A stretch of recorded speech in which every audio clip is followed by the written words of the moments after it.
Hi, I'm Ryan from Baby Trent, and I'm going to be showing you how to install our Secure Lift infant car seat using your vehicle seatbelt.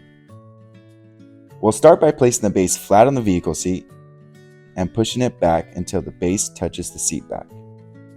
Check to make sure the base is leveled by looking at the bubble indicator. If it's not, you can adjust the recline until it is.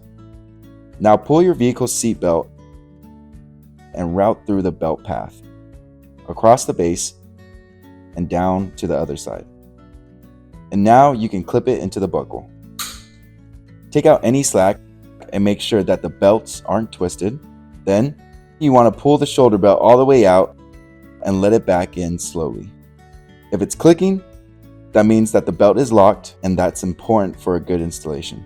To tighten the base, I like to grab the shoulder strap here in the middle, and with my other hand or my knee, I like to push down and into the vehicle seat.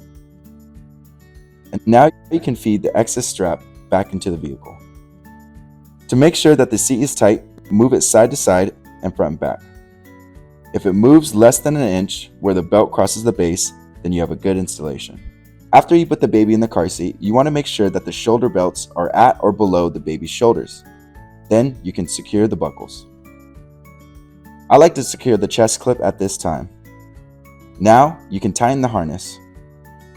Always make sure that the chest clip is at armpit level and you can't pinch the material on the harness. That's how you know that it's snug.